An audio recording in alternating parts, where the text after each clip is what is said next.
থেকে নিচ্ছে তারা কোটি কোটি টাকা। এখানে আমরা টাকা পয়সা ড্রাইভার বলছিল যে আমরা অনেক টাকা পয়সা দিচ্ছি, এটা আমরা এই আমাকে যে টাকা পয়সা আমাকে ফেরত দেন, আমরা এই টাকা পয়সার ভুক্তভোগী। আমরা তো দিয়েছি, শ্রম দিয়েছি, কিন্তু আমাকে টাকা পয়সা দেয় না। এরা ড্রাইভারের মাইকের করে তারাই দিচ্ছে। ড্রাইভার যে মুখ খোলা কথা বলে ছাত্রলীগ যুবলীগ নিয়ে আসে, যুবলীগ ভারতে গুন্ডা নিয়ে সিজানি করে। আমার অনেকবার হুমকি দেওয়া হয়েছে যে তুই কাউন্টারে আয়। আমার ব্যানার থেকে বাদ দিয়ে দেওয়া হয়েছিল। আমি অনেক ভুল স্বীকার করে এলাকায় থাকি, ছোটই আমার কর্ম করছে এখানে চুপ করে। আমার হুমকি দেয়, বলে তো এখানে মুখ। আমার বলে যে তোর গ্রুপে যারা আছে এখানে মুখ। আমাদের 200-250 কোটি টাকা নিতে হয়।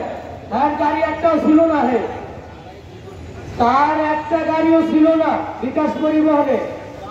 অনেক গাড়ির মালিক, হারুন সাহেব 10টা গাড়ির মালিক, সৌরভ সাহেব 10টা গাড়ির মালিক। আজকে হাত কোথার থেকে হয়েছে?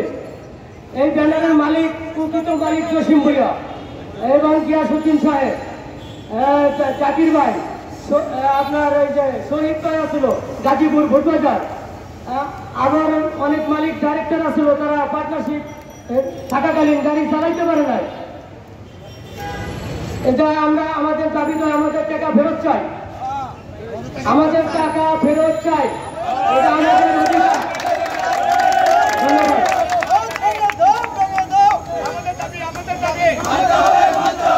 ইতিমধ্যে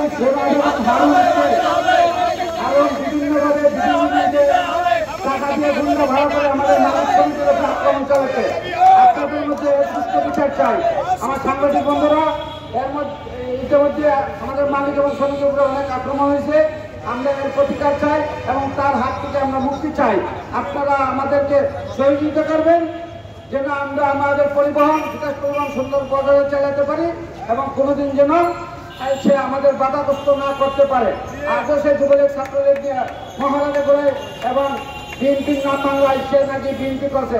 যদি বিএনপি করতো তাইলে 7 বছর হেমতুল্লাহ খন্দকার এবং লালবাগের সাধারণ সম্পাদক আওয়ামী লীগের জামাল এবং মানিক কিভাবে তার সাথে পরিচালনা করে? কোন বিএনপির লোককে এই যাবৎকাল কোনো পরিবহনে কোনো ব্যবসা করতে পারছে? আপনারাই ভালো জানেন।